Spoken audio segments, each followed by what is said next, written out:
Hello, everybody. Welcome back to the Direct Recap Show here on Nintendo Power Block. I am your host, Corey Dirrig, and alongside me, as always, is that retro code Eddie V. Yeah! Man, this Nintendo Direct was everything I wanted. Hello, everybody. Everything, Ed? Everything? Dude, there might be some omissions for some stuff, but the way they begin it, some of the games in the middle part, and the way they clown at the end with a certain title, dude. And then the box art for the last game. Yeah. I need a frame. I need this poster, and I need it framed. We'll get there. We'll get there. Also joining us is the mad pharmacist herself, Stephanie Klimov. There's no more tears left for me to cry. Hey-o. Well, we're here. It's been a while since we've done one of these. We missed the Splatoon one, but that's okay because we got a metric ton of stuff to talk about tonight. Yeah, Ed, what was the number again? 49 games. 49 games. That's ridiculous. That's too many games. But before we get to that, I mean, what were our initial thoughts on this Direct? I mean, I had some expectations. I tried to go in with no expectations, but we all know that can't ever happen. And, we saw a lot of cool things. We saw a lot of great games. We saw a lot of new games, a lot of updates on current games, and release dates, finally, for many of the games we've been waiting on. Well, see, that's the thing. Like, if I were to have put my expectations on there, I probably would have been a little disappointed in this Direct. But because I just went into it just locking those expectations in the rumor closet, I have the opposite. I thought it was a good Direct because, like you said, it had a lot of new announcements, like new games, a great roadmap, some ports. I don't agree with the cloud stuff, but overall, lots of ports. Cloud games don't count. Yeah, and lots of updates. Like, there was something for everyone. Yes, we can make the joke that almost everything's a farming sim, but there is still more than that. So I think this was a fantastic Direct that Nintendo fans have been waiting since like February or whatever. Yeah, definitely. Ed, what about you? What do you? I went in with no expectations. I did though when the second reveal of the show happened, and me and you was talking about it, Corey. Mm-hmm. It happened. It was, I can't wait to see what people say if they're gonna buy it. I still feel like it's still too late, but it's there and everything. But when certain games came on there, and then like some of the announcements that came on there, like Front Mission 3 is getting remade. I'm like, wait, what? Like, I literally text LaRon, which is like, dude, they just announced Front Mission 3 coming to Switch next year. Like, those games were supposed to be out already, but I'm like, oh, Square Enix is clowning. They're going in hard on this. Because me and Corey did a special pass about Square Enix really supporting Nintendo Switch. And sorry, I didn't mean to cut you off. But the thing the thing that we said is like Square's doing a really interesting. They clearly have a clear path of what they want to do, right? They clearly are making their AAA, quadruple A, big budget, beautiful, like realistic type graphical games for PlayStation 5, right? Like that's what they want to do. And then they're doing their small experimental stuff and 2D HD stuff with Switch, and they're really milking this HD 2D stuff though. I gotta tell you, between Octopath and Live Alive and the Dragon Quest 3 remake that's coming, and whatever else they're putting out, they're really milking that art style. Yeah, they are. But it's working, so. All right. There was one game that was very unexpected. And we would get to that one because someone had words for it. And I'm going to leave it at that. But I love this Direct. It had everything. I knew the Mario Kart DLC was going to be shown or something, but I didn't expect them to give us like only 2 tracks for this.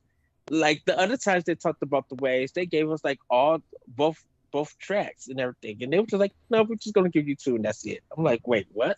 Mm-hmm. So that leads to maybe we get another direct this year. Game Awards, who knows what's going, because even though there were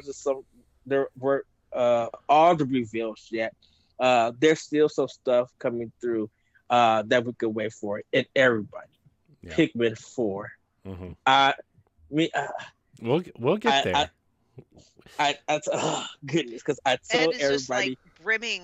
I know, he's just overflowing. Fun fact about Pikmin 4. Pikmin 4 was one of the first games Ed and I ever talked about besides Breath of the Wild, because it was announced for Wii U. And it was like, if you go all the way back to one of our, like, probably the first 10 or 15 episodes, we talked about Pikmin 4. And you heard it here first, folks. And how we were like, wow, you could use like the tablet for certain stuff, and we really hope it goes back to Pikmin 1. And, you know, the Wii remotes are like Pikmin's the only game worth using those on. You know, so. Yeah, but there was a certain item that I ordered, and even though Anuma didn't show up, I wish Nintendo did what they did with the Pikmin t-shirt for Numa's Zelda shirts, because I would have crashed. I would have crashed into the store. I wish there was a store where you could buy all these cool shirts that they're wearing, because they're not selling them, and makes me upset. Besides Miyamoto's shirt, they were selling on Nintendo.com. What? That's where I bought my shirt. Miyamoto's shirt, the one he was wearing today? Yeah. Yep, you can buy it. That Pikmin shirt seemed to be like the only thing Nintendo was willing to sell and not make just 10 of them. You know what I'm saying? Like, yeah, they had a female and a male shirt, $24.99. So I put my order in, just like doot doot doot, and purchased. So that's why I was just like, because the thing about Anuma, when he comes in, I always look forward to what shirt is Anuma wear for Zelda, and how can I buy it? Yeah. But then he got his haircut, and he was all daddy, and everybody. Oh, he was looking fresh. He was looking so fresh, and just everybody was just like, "Oh, okay, yeah, we understand with the delay." But dang, yeah, I'm just like he was looking top tier. But I hope Anuma comes back in. I think he's going to be the one that's going to talk about the next Zelda when it comes to the direct, maybe next year or maybe sometime in the future. Spring direct, they'll really ramp it up for May. It's perfect timing. Yeah. So my thought was they'll probably have some sort of Bayonetta dedicated direct. They'll have a Pokemon Presents before Pokemon Scarlet and Violet, and then they'll have another one. Mm-hmm. Yeah. So many Pokemon Presents. I'm sorry, but they got a lot to say apparently. And then they'll do a Fire Emblem direct either the first week of January or right before like Christmas or whatever. And then after Fire Emblem, I bet they'll have a really big spring direct at the end of January, early February. That's my prediction. And that's where we'll see like the gameplay trailer. That's where Anuma, I think, will show up. Yeah. Yeah. Oh, yeah. They're going to do a Zelda specific direct probably, right? I mean, that seems pretty... That's only if we're holding out on hope for the Twilight Princess Wind Waker stuff. You think they do a direct just for the... Oh, yeah, I guess they could do a direct just for the one game. Yeah, but my theory was they would put out a game this fall and they would put out a game in the spring and delay the new Zelda. I can't call it Breath of the Wild 2 anymore because it has a title now, which it doesn't roll off the tongue like Breath of the Wild does, but no, whatever, it's fine. And then that would be the big fall game next year was my big thought, but clearly I was wrong because we did not get any of the games I predicted would be here. Ed, a couple weeks ago when we talked about the Metroid Prime remaster, the Wind Waker, Twilight Princess games, the only game that showed up was Fire Emblem, which I'm super excited. It's not like you guys were making the wackiest predictions. I mean, everyone else seemed to really think that those particular ones were going to happen. Yeah, Metroid and the other Yeah. Zelda stuff. And the other rumor was the Donkey Kong game that the Mario team is supposedly working on. So yeah. But when we was talking about It Takes Two, for Pablo, I was just like, I thought it wasn't going to happen or anything, and I said if it did happen, I don't think anyone's going to support it because, and I know people say I have a thing against the creator of that. I which didn't is that in. Pretty true though. Yeah, but I kind of felt like if people didn't play it, I mean, some people did play it and everything, but it came and went like no one. It came out and nobody talked about it. So that's why they was confused why Game of the Year went to that and not Metroid Dread, because everybody was, or a lot of people were talking about Metroid Dread, but it was whether it was controversy or people talking about speed running or just enjoying the game. That game got so much press. So why did it get ignored? And It Takes Two won something that no one, maybe people, not no one, I said a lot of people didn't play or really stream or like talk about. So, but it's coming to Switch. Yep. Good for that game. Hopefully people enjoy it. Yep. Cool. So I guess we'll start with the big elephant in the room, because I'm pretty sure it's the game we all want to talk about, and that's Just Dance 2020. No, I'm just kidding. It's The Legend of Zelda: Tears of the Kingdom. So I have no problem with the title, but it definitely does not roll off the tongue as smoothly. Tears no, it does of the not. Kingdom.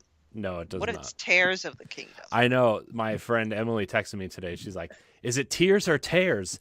Are they crying or are they ripping?" And then I was like, I didn't think about that, but now I don't know. Right? Now I don't know, because both would make sense, I guess, because like yes. So slight spoilers for the trailer. If you're trying to do media blackout, I guess skip ahead like, I don't know, an hour and a half, I guess. So the engraving, the rock engraving that they showed at the beginning, right, was they showed like this figure kind of looked like a scary rabbit thing. Yeah, it was very rabbit-like. Probably a dragon.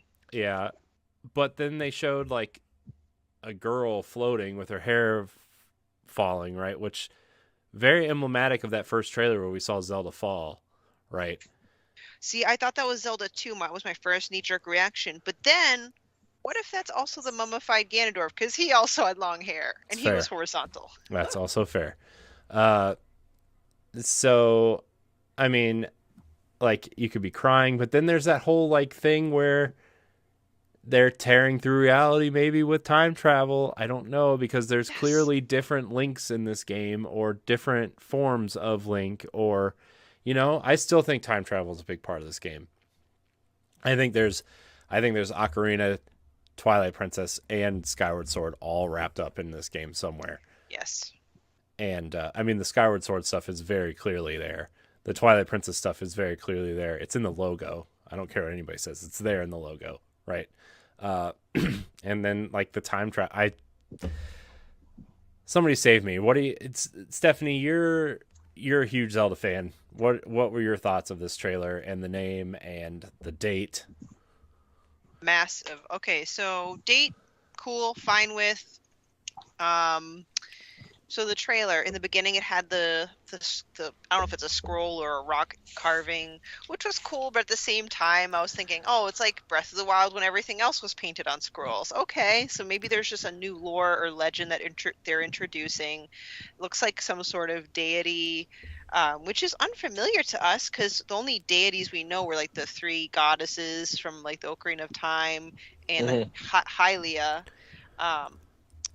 At first I thought it was a scary rabbit, but, you know, but from my past experience, it could be interpreted as a dragon, but I don't know. This is purely my speculation. And another image or shot was that there are 7 orbs around it. And there could be ways. My first thing, when I counted 7, I'm like, 7 sages. The sages are coming back. But then I read another article like, oh, maybe they're the tears that are in the title. I'm like, that's stupid, but makes more sense. But I'm really hoping It's a Sages. I don't know. So, but I was thinking these are these are the beta versions of the Triforce. And the reason being is because of I feel like that Triforce is going to be the way that they get the Master Sword back to what it is, back into its normal state. I mean, like these 7 things eventually make up the Triforce?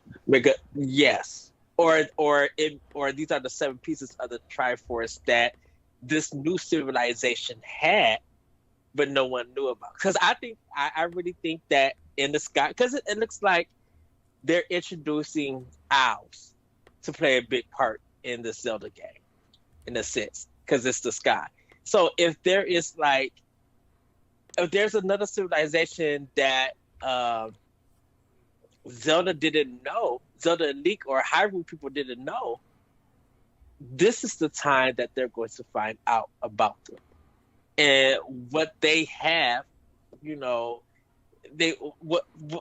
was too late for the dad to tell Zelda that, yes, I knew people in the sky, but something happened and I wasn't able to tell you about them. It's something that we kept off limits and everything. So there's something about the Triforce speaking to me about that. Okay. Definitely possible. But as far as references to the other games, yeah, I got so much Skyward Sword vibes. I mean, a lot of it's the obvious, just him immediately leaping and that motion where he's just bombs away, like that's Skyward Sword. And I know I'm going to get hate for this, but as much as Skyward Sword's story was fantastic, it's not my favorite Zelda game. Not a lot of people's favorite. And I'm like, I wonder if this is going to be kind of like just Skyward Sword if it was done right. I hope it's more than just that. My hope is that it's more Twilight Princess focused, but I feel like it's too on the nose for me to guess that the green has anything to do with the actual Twilight. Maybe it just might be Twilight inspired, I think the green has something to do with technology, though. Yeah. That's what I mean. Or like, I mean, if you're going to play with like time travel, you could also be playing with interdimensional stuff too, which would play into Twilight Princess indirectly too, I don't know. I had my heart set on Twilight Princess being announced today and being so excited, and then because I want to unplug my Wii U so bad. But yeah, I don't know. Like I just see so much Twilight Princess in this game, down to even like, look at the sword and the logo. It has the green, line, like layered lines in it and stuff, which I know is not necessarily Twilight Princess, but it just hits so hard. And yeah, I don't know, man. I loved how the trailer, like after the scrolls, which by the way, when the scroll opened, I thought it was Wind Waker. I thought they were showing Wind Waker at first, because Wind Waker opens like that, but it was a little bit darker and too textured for Wind Waker's opening. But then the door opens and he just runs out and jumps off the cliff, and it's just like this game is massive. Like if they're going to use the map from the first game and just layer on top of it and underneath it, like this game's going to be so massive. In the trailer running at 60 frames a second, which I don't know. I do worry. Yeah, I have a lot of fear, I guess, but also I trust Nintendo to make sure their games run on their consoles.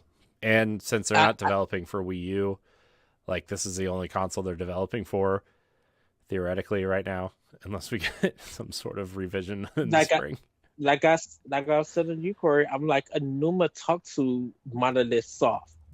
Like for them to even get like something like Xenoblade Chronicles X to run on Wii U, and then to get the way that Xenoblade Chronicles 3 is looking and how they're getting that game running. Oh, Monolith Soft knew some tricks, and Anuma had to talk to them and be like, "You guys know something. How do you come and help us figure out how we could get stuff smoothed out and have a better game?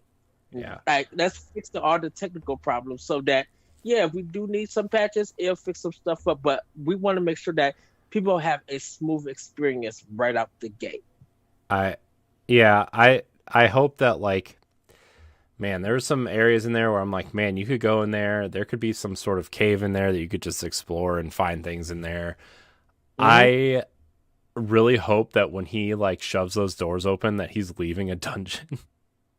Like I like that's the one thing, well, it's one of like three things about Breath of the Wild that I didn't really care for was like there's not the traditional dungeons. And like I said on previous episodes, like they could have traditional dungeons and that's the way you get unbreakable versions of those weapons, right? Where like, Mm-hmm. okay, well, you can go get the boomerang, right?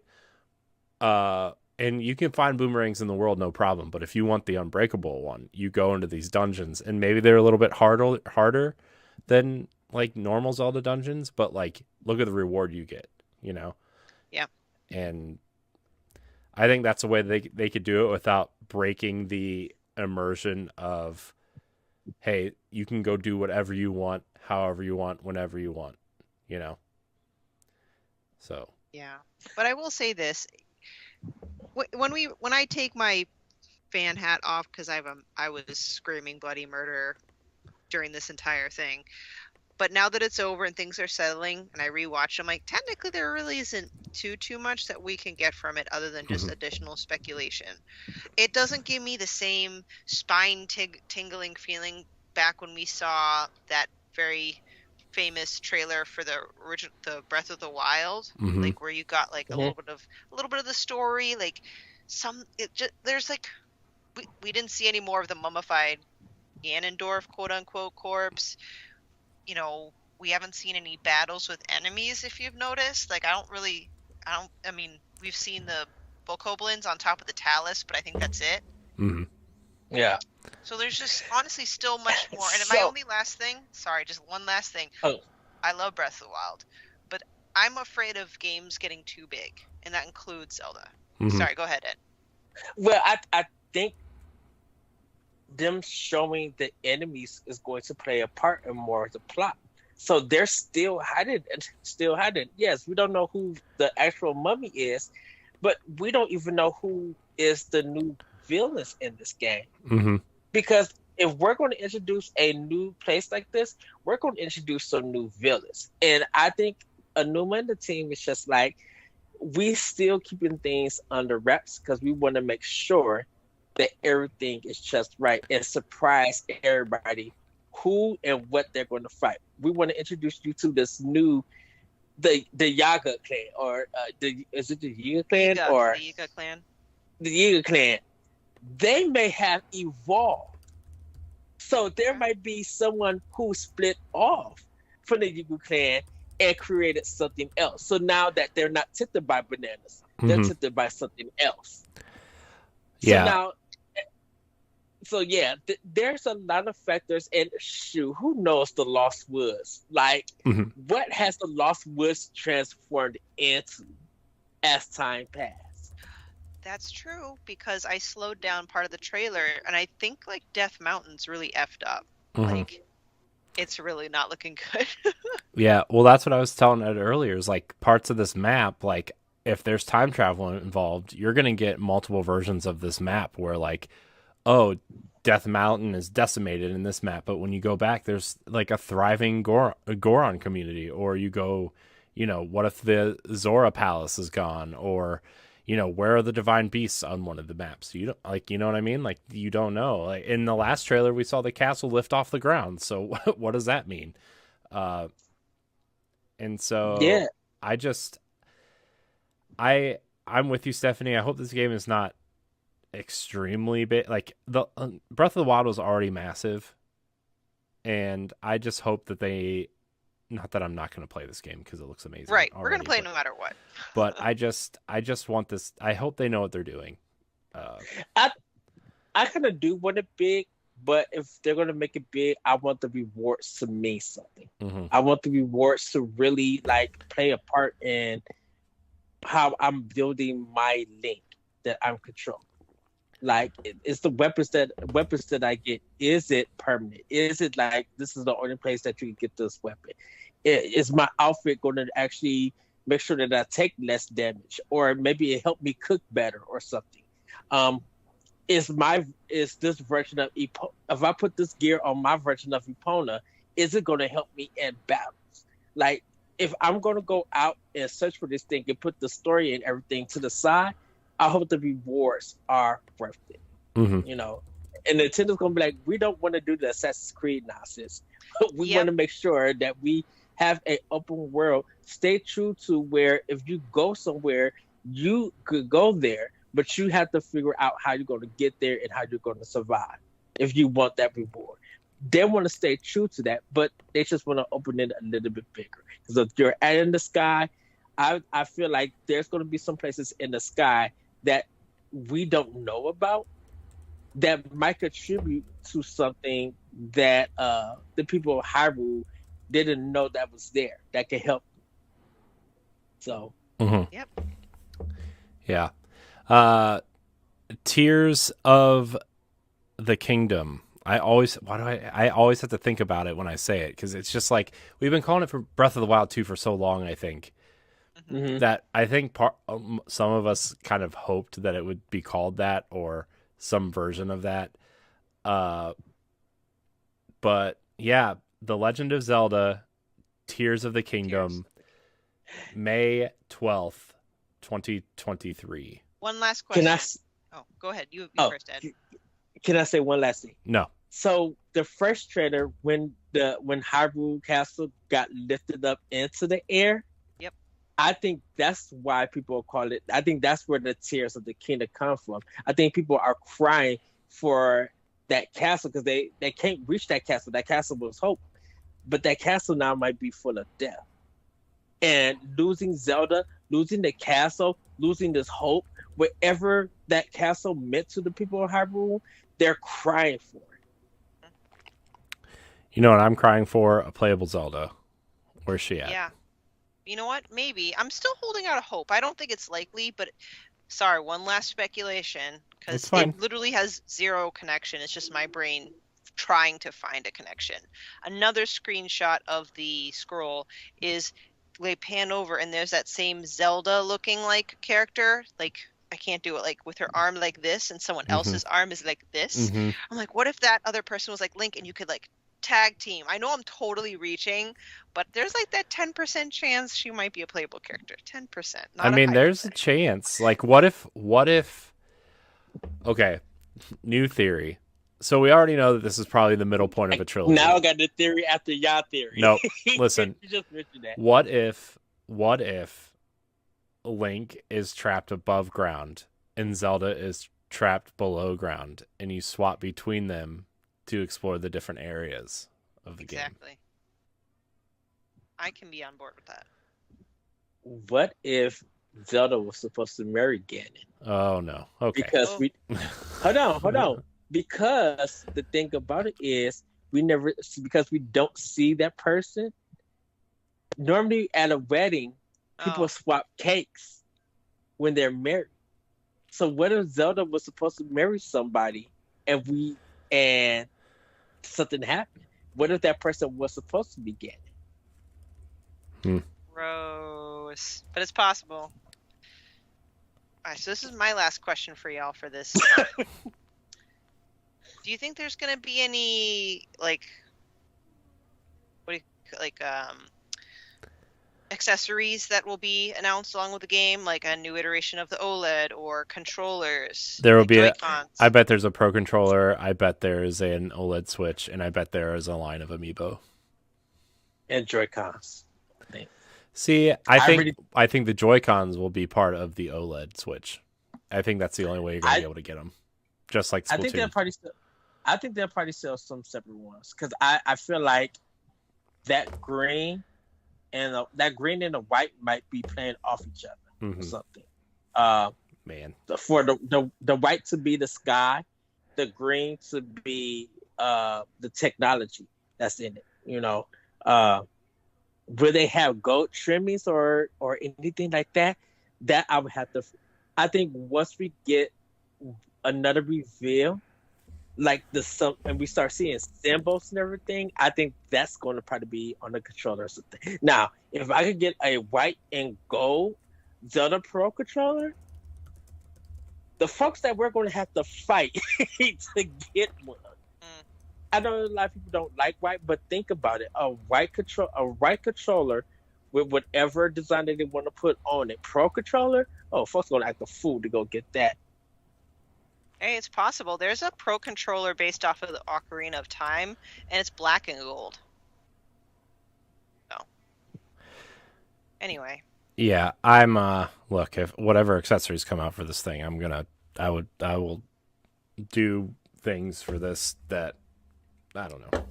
Yes, I will do many things to be able to get those things. Yes. Anyway. I would just want those amiibos. So, what Best Buy? What are the amiibo going to be though? That's the one's thing. going to be the primal Link or whatever version of Link with the arm, claw, hand. But other than that, I can't tell. Like, I don't know if the champions are going to be involved. I don't know if they're going to be sages involved. Like, it depends on. I hope they don't just re-release the Breath of the Wild ones. They've got to release new ones, right? Splatoon release new ones. I hope there's a Tingle one. Oh no! All right, on that note. On that note, we are moving on. Wait. The Legend of Zelda: Tears of the Kingdom, May 12th, 2023. Where do we go from here? I mean, that's the thing I think we were all the most excited and ready to hear about. Although, we gotta go to Fire Emblem Engage. Okay. Yeah, Fire Emblem, because them starting the show. I was telling Corey that it looks like they're going back to the old school, like the old look of it, but so polished and clean because intelligence system is doing this. Koei Tecmo was not involved at this at all, which is crazy. So well, we don't know that for sure yet, but yeah, I mean, this definitely does not look like Three Houses at all. This is definitely like we're going back to like Awakening, Conquest, like the old school kind of right when they started doing like the character link up stuff, and this looks like a hardcore strategy RPG. I hate the name and I hate the font that they used for the name, but I think like bringing back fan favorite characters and putting them in the story in a way that makes sense, summoning them. The main character kind of reminds me of Shez from Fire Emblem Warriors a little bit, just because of the multicolored hair, but this is definitely more prominent. Someone was calling them the toothpaste protagonist. I'm like, oh wow. I mean the story is just like a generic insert name here, insert continent here. Four kingdoms are battling for this holy land. Like that's definitely Fire Emblem to a T. The dragon stuff is there, right, where your character is the divine dragon and you come from a long lineage of dragons who defend the holy land or whatever, and it's just like look, it's more Fire Emblem. I'm in. I know that Fire Emblem's not for everybody, but this Fire Emblem's for me. So I'm here for the cutscenes, and I kind of enjoyed the voice. Like I'm definitely going to get this one. Me and Corey was talking about. I keep saying me and Corey because me and Corey talking a lot about Nintendo, but we were talking about what is the January game for 2023. And we're thinking it's a port. I'm thinking like, hey, it could possibly be it could be Persona 4 Golden. It could be Advance Wars. It could be anything. So to lead 2023 with this game, if there's nothing from no other company coming out, the only people that we would have to worry about would be Microsoft. But who knows what they're gonna do? Yeah. But this is like the leading game for January. So whether people like it or not, like the Nintendo was starting their year off with Fire Emblem. And if you enjoyed this game, regardless of what you think of the art style and everything, you may get something out of this story. Just because this is a fresh trailer, it's going to probably be something very deep and something unexpected that you did not know about. Because the same thing happened with Three Houses. that people just like, oh, it looks good. I may get it or not, and then got into it and then realized on how deep that story was for that game. Mm-hmm. Yeah. I am really interested to see how characters interact in this game. I'm really interested to see how the battle system works. Are they going back to the rock, paper, scissors style? Like, you know, in the 3DS versions, they had like the triangle system where like the red, green, blue, plus you had to match up, you know, somebody riding a horse versus somebody with a sword, you know, like the rock, paper, scissors style combat. I wonder if they're going to go back to that, or if they're going to stick with the simplified version from Three Houses, which I kind of hope they do, because the triangle system from the DS versions were very, I think it was a little bit too complicated and kind of prevented more people from getting in, even though, you know, Awakening it sold like a bajillion units. But yeah, Fire Emblem Engage, January 20th, 2023. Anybody else have anything else to say about? No, not particularly. I'm not. I haven't gotten into the Fire Emblem universe, but I was impressed with what I saw, and I think the timing of the announcement and the release is good, because I think Fire Emblem has really built some momentum. Mm-hmm. So I'm happy for those that are excited for it. I'm excited for them. I want to see the box art. Yeah. The art style is like, it's definitely not as washed out as Fire Emblem Three Houses. It definitely looks cleaner, like Ed said. So, yeah. So where are we going next? Well, we keep picking like the big hits. So let's get all the big ones out of the way. Pikmin 4, man. Yeah, Pikmin 4. Very excited for Pikmin 4. It's definitely on my list of things to get next year. So I have a question. Are they back on Earth? Yeah, that's where the games, all of them take place on Earth. I thought all of them was on a different planet. They're all on Earth. Like, you're an alien, and you crash land on a mysterious planet, but it's Earth. The mysterious planet is Earth. Oh, because you was trying to get stuff to get your ship back together so you could fly back to Earth. That's why you find like Duracell batteries and like strawberries and Earth food, you know, because you're on Earth. But can I just say, I loved how it opened, because it was presenting Miyamoto, and he talked a little bit about the Mario movies. So I was like, "Oh, trailer? No trailer." That was my initial thought too. Was when they brought him on, I thought that they were going to show the movie. He mentioned the movie too, but they never showed a trailer. So I'm like, all right, why'd you bother mentioning it? No offense. They're still working on the Super Mario World or whatever in Hollywood. And then he talks about the Pikmin mobile game, which I thought was cute. I'll never use it, but it's cute. It's a more fun way to track your steps, apparently. And then Pikmin 4. So, you know. Yeah, I like build it up. So I like how they're going in a more, like, it looks like a suburban area, right? Because there's the park bench and there's the sandbox and there's the fence all the way around. And I think that could add a really interesting dynamic to it, where you're not just climbing over broken trees or under, you know, rocks or whatever. You're actually like in a world where people are living. Like, I think that could add a really cool dynamic, and you could find like pennies or paper clips or, you know, like stuff that we use every day. You know, I think that's a really cool dynamic. And the most exciting thing that he said was they're getting back to like the simplified version of Pikmin, which means they're going back to Pikmin 1 and 2, right?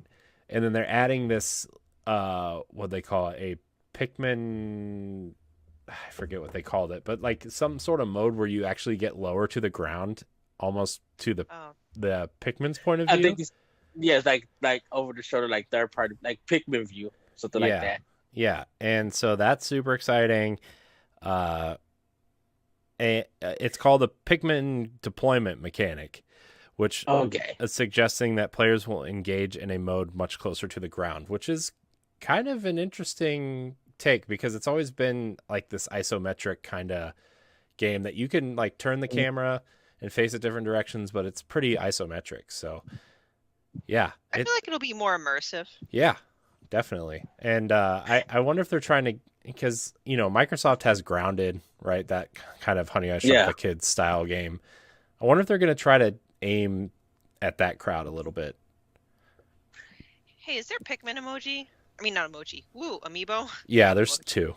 Yeah, there was one for Hey Pikmin, which I have, and then there's the Captain Olimar Smash Brothers one.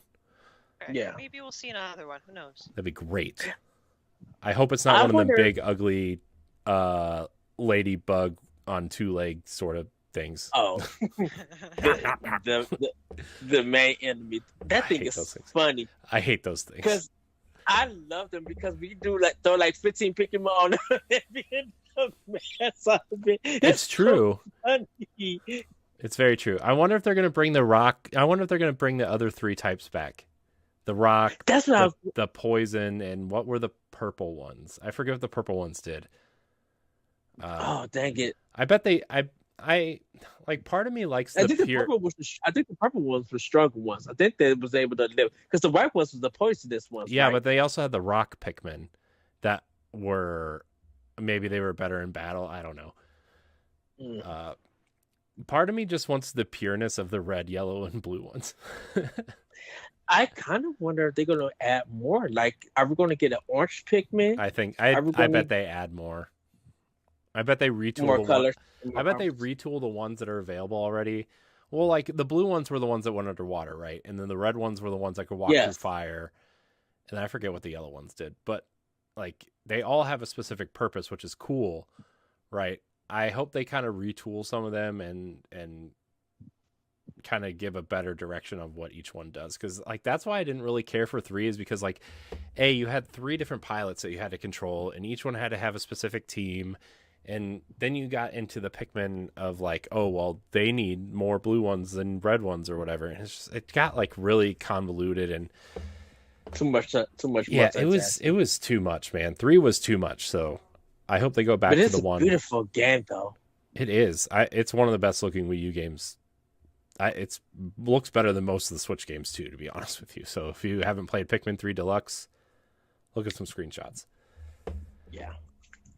All right. So Pikmin just has a generic 2023 release date planned. I'm guessing it's going to be early spring, maybe March or April, kind of fall in there. That's my guess. Not 100% sure. But anyways, Octopath Traveler 2. Another big hitter. Oh, yes. The music, the voice acting, though, and like and people are happy because now the stories are going intertwined with each other and everything. Because I think people feel like that was a problem with the first game. I'm like, well, that was a new IP. This was something completely new for Square Enix.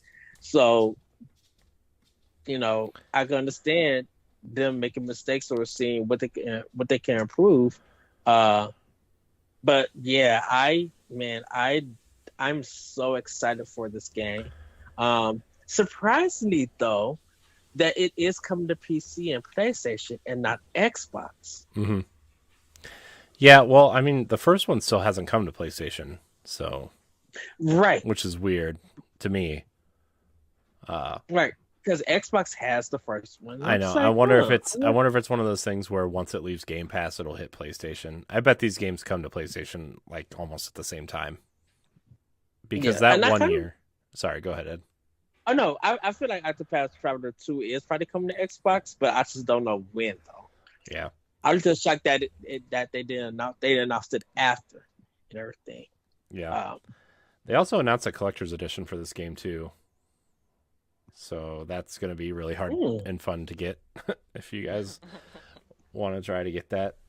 Shoot, that Fire Emblem collection is going to be hard to get. I know. I'm not even bothering with this stuff anymore. I can't, Look, if I can just get the game, then I'm fine. If there's cool amiibo, I might get them, right? But yeah. Yeah. But Octopath Traveler 2, I'm looking forward to. Yeah. Stephanie, what do you think about Octopath Traveler 2? I never got into the first one. So I mean, the trailer looked great. I don't know if this definitely won't be day one for me. I'll pay attention to the reviews. If it's something that I can get into just by starting Octopath Traveler 2 in itself, maybe I'll check it out. But I just tend to not really engage with a lot of these type of like RPGs just because I know they're a big time suck, and I already have other games that are still waiting to be played and will be played. So I don't know too much to add to it, but I hope it does well. I heard mixed things about the first one, so. Yeah, the first one was definitely more aesthetically pleasing than actually playing the game, but I mean, it was their first shot at this 2D HD, let's go back to hardcore RPG type thing. Mm-hmm. So maybe this one will have a better story, less of a grind. That was my problem with the first one, is like it was such a grind.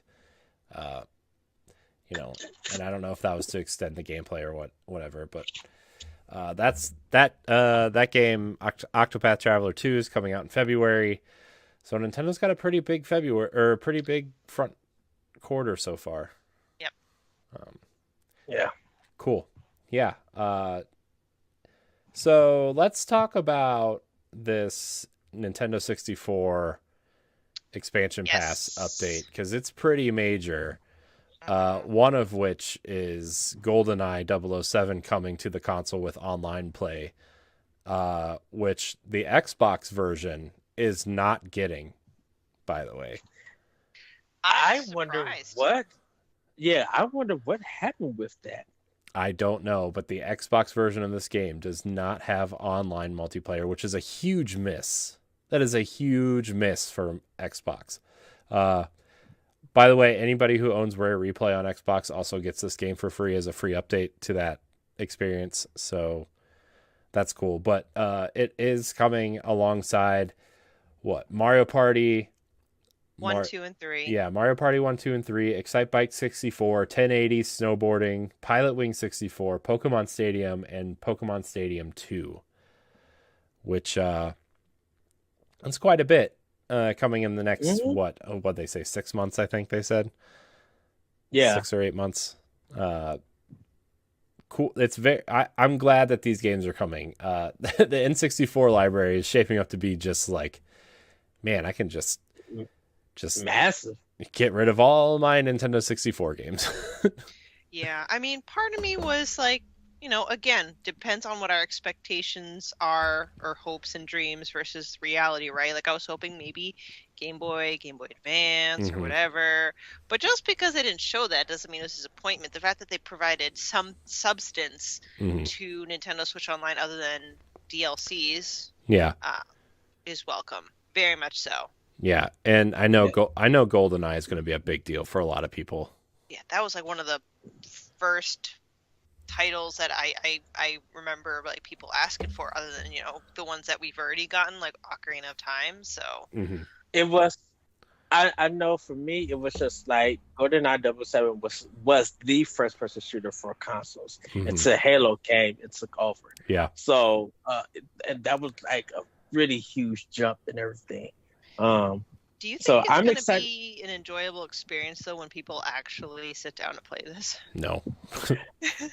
So I think it probably will, in a sense, because a lot of people went for the game for the multiplayer, and I think of course multiplayer has advanced to what it is now.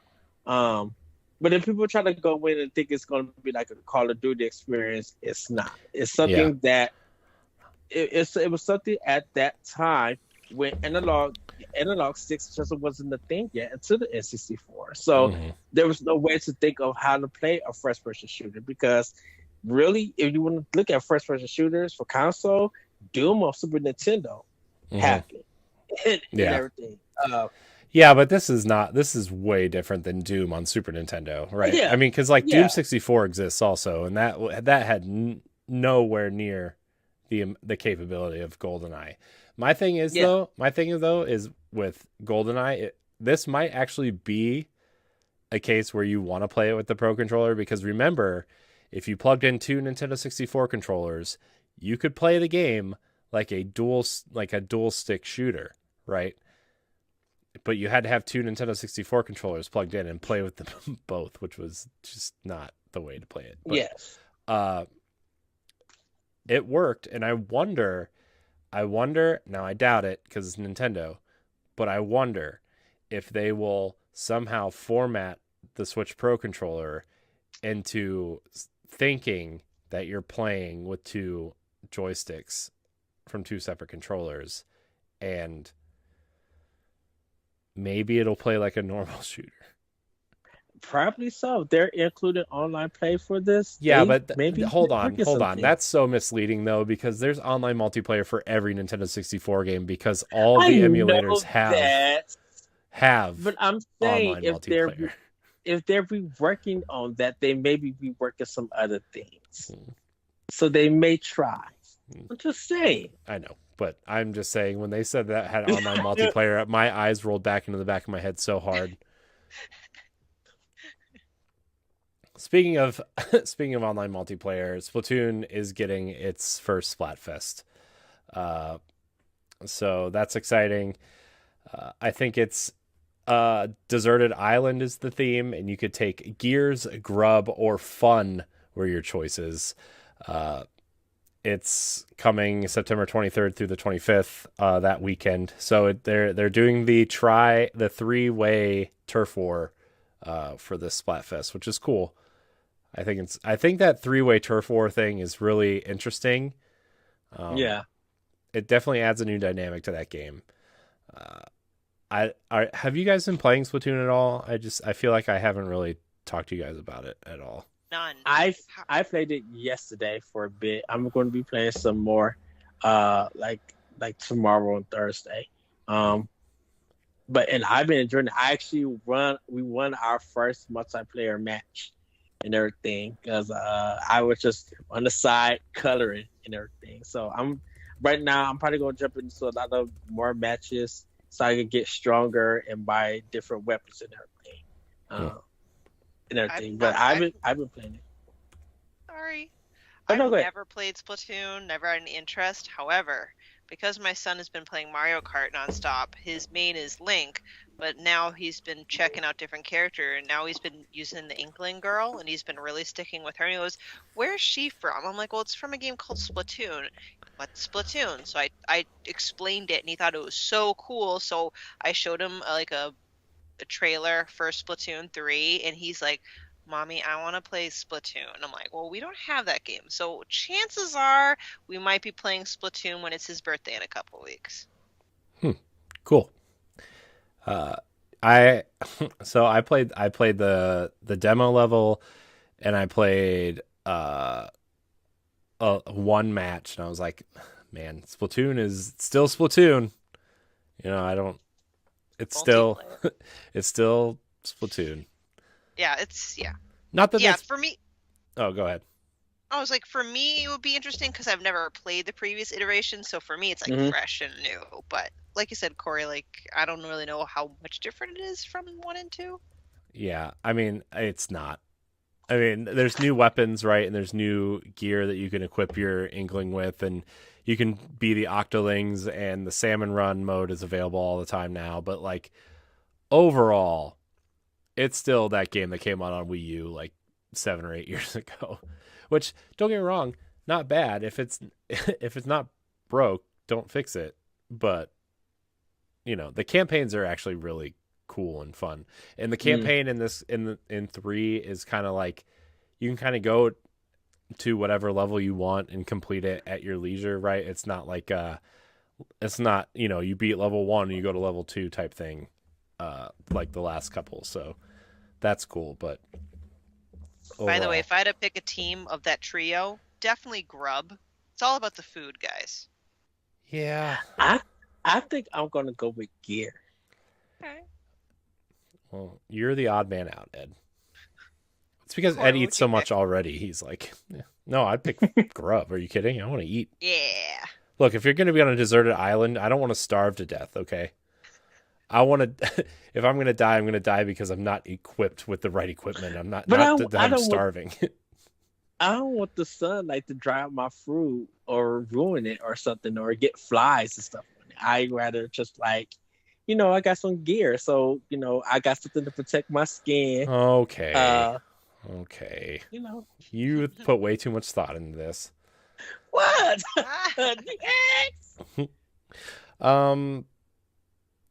We got a release date for Crisis Core Final Fantasy VII Reunion. I'm kind of excited for it. December 13th. This seems to be the big December game for Nintendo. It's a prequel to the original Final Fantasy VII. Follows Zack, Sephiroth, and Cloud on their mission to kind of, I think they're in the soldier program. I don't know. I don't really know the entire story of Final Fantasy VII, to be honest. But this is kind of the story of Zack and why he's so important to Final Fantasy VII. I will be playing it because I actually really liked the PSP game. I'll be getting it because I never got to play it because I didn't own the PSP. Same here. Yeah, it's cool. It's really cool, and like the updated graphics and stuff they put a lot of work into this game. I'm shocked, but it's also available on everything else, I think. But this is where I play it. All right, where do we go from here? Where do we... Tunic. Yeah. Okay, yeah, Tunic. Yeah, Tunic is coming to Switch finally. The kind of Zelda, not Zelda inspired game because the creator swears it's not a Zelda game, but it looks like one. It acts like one. It kind of is one. I feel like this is going to be the preferred platform to play it on. Oh yeah, for sure. This is a death's door situation to me, right? Yeah. Where Xbox got it first, people liked it there, but then when the Switch version came out, everybody was like super excited for it, right? Like that's. So I'm going to wait for this one so people get it because I need that. I need a turbo version of Tunic. I need that Fox to run because fighting that spider boss is difficult when he got that little knife, butter knife, swinging at the thing, and you that slow. That thing was a struggle to get through, and I'm like, no, you got to be quicker than this. So I'm going to wait for this one. I'll definitely get it, but I'm getting a physical copy. I'm not pre-ordering it online. Getting a physical. Yeah, if they do, is it getting I'll one? definitely buy it. Is it getting one? I don't know. I would just like to hope that if it made its way finally to Nintendo, it would come. At this time, no physical. It's all eShop. All right. Well, I'm just saying if there is one. Gosh, Debbie Downer. So Embracer Group get to talk to limited run or someone get talking to Embracer can't really get to talking, but someone get to talking to him about getting a physical. I wouldn't do limited run. I mean, this seems like a game. This seems like a game that would get one, right? It seems pretty popular to the point where people would get that. My opinion. Who did Ori and the Blind Forest? Was that special reserve? I don't know. I have no idea. Good question, but I know Ori and the Blind Forest. There's a Switch physical edition out there. I got it. Yeah. Yeah. Man, that studio. Talk about a studio that went downhill super fast. Oh yeah. Well, let's see. So it might be limited run, but we also got super rare games. Super rare. I got my Ori collection when they did Ori 2 for Switch, and they had that big box collection. I think Iron 8-Bit did it, so I could see Iron 8-Bit doing it. There's also the one that comes with the plush, the Ori plush, that edition. Yeah. Ooh, getting a Fox plush with the gang. There's also a Shovel Knight from the same company, which I really want, but I can't find it anywhere. Can you imagine if Tunic was an amiibo? I'm sorry I keep on going on like... No, that'd be cool though. I mean... an amiibo kick, but... No, I wouldn't be surprised. I would buy it. I'm actually shocked with how little Nintendo has kind of put amiibo out this generation. Like, ever since Breath of the Wild, there haven't really been any. Like, there weren't even really any for Animal Crossing. Right? I think Splatoon and Mario Odyssey were like the only two games that really got amiibo, right? And obviously they're putting the Smash ones out, but like other than that, like where are the amiibo? You know? Yeah. Man, that Toys for Life thing just kind of took it out. Yeah. Let's see where do we go from here? Farming Halloween Simulator games. 1, 2, Halloween 3. games. Halloween games. Oh, We Fatal Frame. Yep, we got Fatal Frame. We got let's get this out of the way because it'll be quick. Cloud versions of Resident Evil 2, 3, 7, and 8. Yay! All cloud. Okay, I will say this. Look what you did. I think I'm going to get Resident Evil Biohazard. I have it on Xbox, so I have all of these games on Xbox.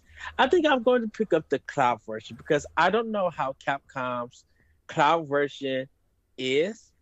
I know that there wasn't that many complaints in Japan about it. I know people tried to do it here, like tried to do an import version, and it really wouldn't work. It was like kind of terrible. So I'm kind of interested to see what they're going to, how their cloud version is, to give it a good try. And I think the Resident Evil 8 demo is out for it. So I might try to see how that goes. If there isn't in that many problems, I may pick up one of these games for cloud. How much is going to cost though? That's going to be the question. Because if they're going to be $60. To be fair, every cloud game comes with a demo though, which is nice. Yeah.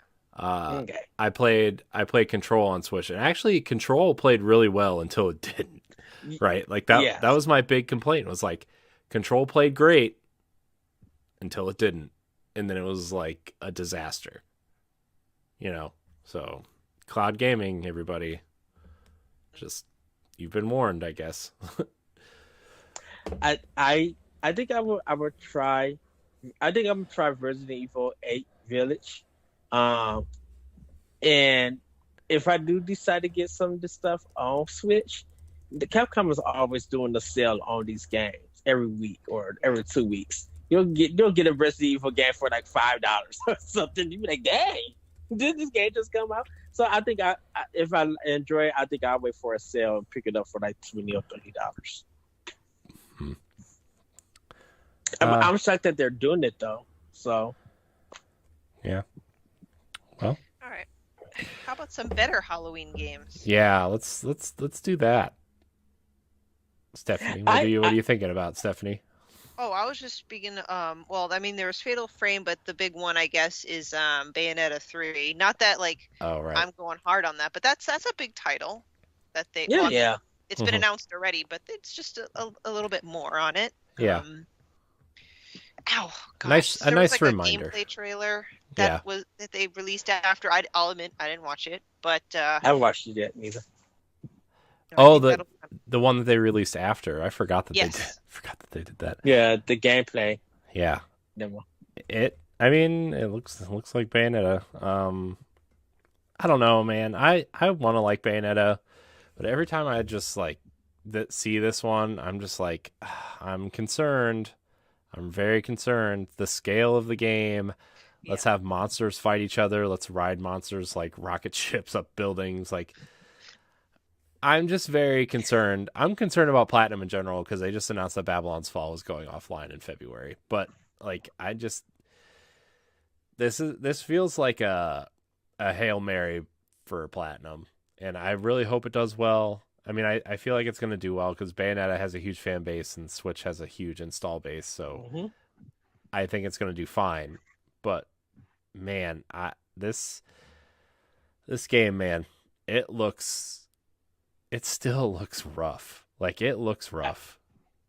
I'm excited for this game. I want to see what nonsense and what craziness they're going to that I'm going to be in. I can't wait for the new combos, the new weapons, the new death animations.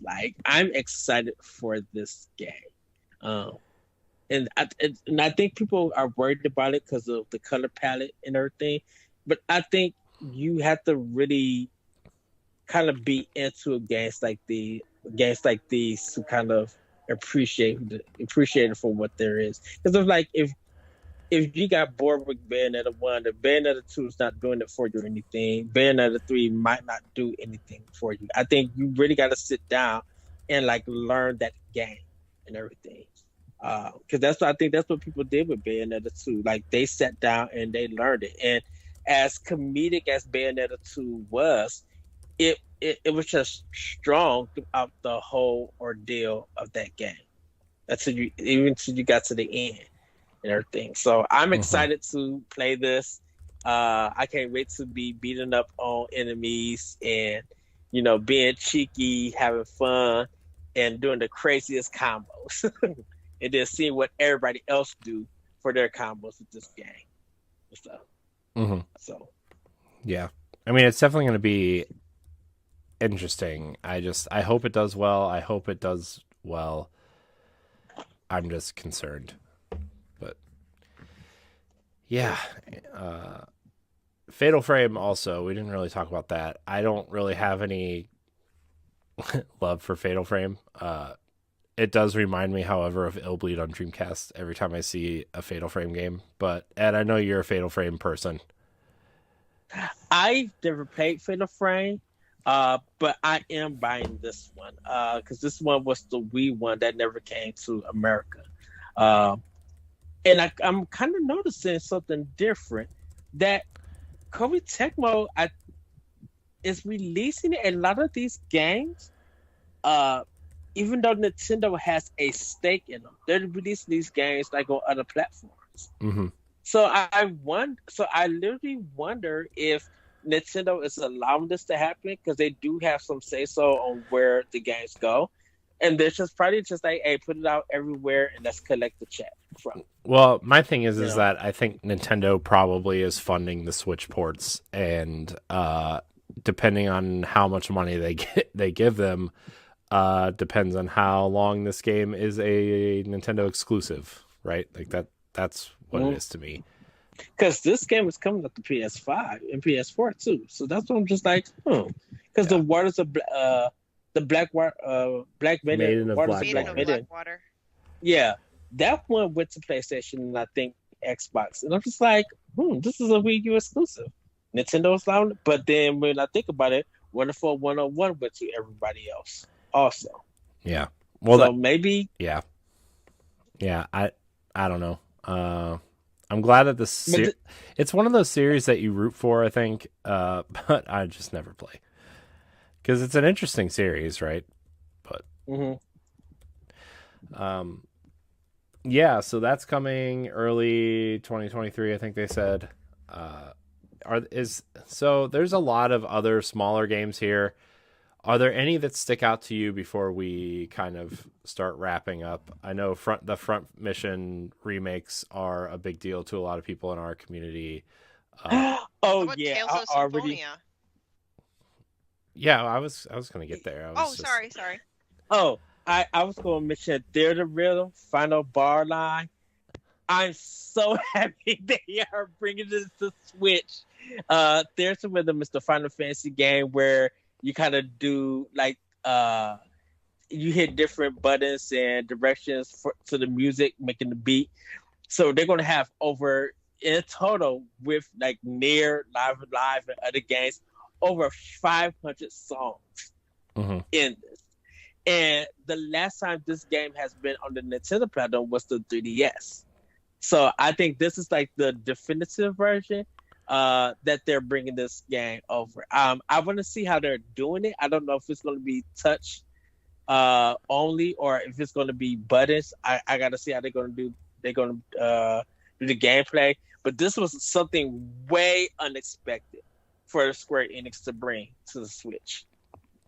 I didn't expect them to bring it with them this series to the Switch. Yeah, I've never played it. I'm not gonna lie to you, but I'm glad for people who want to play it. Same. I know we want to talk about Tales of Symphonia, but a game that I want to talk about is Factorio is coming to Switch. It's like a survival kind of you mine resources to kind of build up a way to rebuild your rocket ship to get off this planet. And it's just kind of like you go gather resources, you build like conveyor belts and mining equipment and trains to transfer things to other areas of the map. And Like it's just like this really relaxing kind of sim that I know a lot of PC players play, but I don't know if a lot of console players have really checked it out. I've never heard of it. Yeah, it's been out on PC for like 3 or 4 years actually. I've never heard of it. And yeah, it just looks super cool, super relaxing. It's meant to be relaxing. It's not like one of those hardcore resource gathering games, right? It's just one of those games that is super fun, super relaxing, and I am really, really into it. So, yeah, I'll check the reviews out. It's nothing for me. It's just something that just doesn't grab my attention or anything. Not saying that it's going to be a bad game. I think people are going to enjoy it, but it's just not up my alley. What about you, Stephanie? Oh, sorry. Oh no. Is there? I was just saying, but I was just gonna say, but if I see it on sale, like for like $5.99 or something, I'll probably end up buying it. That's all. Stephanie, are there any other games that stick out to you during this direct that we didn't talk about yet? One is just a personal port that I was looking forward to, and I honestly didn't even think it was going to come to the Switch. Was Sifu. So it'll be fun to have that portable. And Ib, is it Ib? Yeah, Ib. So creepy. Like I love that, like hand drawn, eerie style where you're just like transported to like a horror version of the art gallery that you're in. I'm all for that. Like that really caught my eye. So Ib, Sifu, so I can take that handheld. See, I'm scrolling through a lot of farming sims. It's Ruin Factory, Story of Seasons, not my thing. People can go ham on that if they want. A lot of farming sims on this list today. A lot. I think there's like 3 or 4. Right. But I think those are kind of my other ones. I had Master Ace Detective Rank Code from the development team who made Danganronpa. That one looked super cool. Radiant Silver Gun. Yes! This is the shoot 'em up from Treasure. The precursor to Ikaruga is out today, but I haven't picked it up because I was watching the PlayStation one and getting everything else ready. Out of that, yeah, Tales of Symphonia. Yeah, I was kind of waiting to talk about that last because I think that's something that at least you and I are looking forward to. Yeah. One last one. The Atelier Rizza 3, Alchemist of the End and the Secret Key. That looks interesting. I think I'm gonna jump into the series because I'm liking what they're offering for 3. It looks pretty good, so I might jump into 1 or 2 on Switch. Yeah, it's that series is pretty popular, and I know Riza is like out of the 900 games that are in that series, Riza is like the one that everybody loves. So okay, because a new Atelier game comes out every like 4 months. So yeah. So the last game I guess would be Tales of Symphonia Remastered, the GameCube classic RPG. Yes. A lot of people love this game. I love this game. I think this is just a plain old port of the PS3 version. For the there was a PS3 collection of Symphonia, and then what was the second one called? Dawn of the New World, I think was the second one. Yeah. And yeah, man, I am just so excited for Tales of Symphonia. It's been so long since I played it. But if you like JRPGs, if you are a fan of the Tales games, if you just want a classic JRPG experience, this is the one to have. The only other one I would say that it's not on Switch yet, hopefully it will someday. The only other one I would say from the GameCube era that you would absolutely need to play is Skies of Arcadia.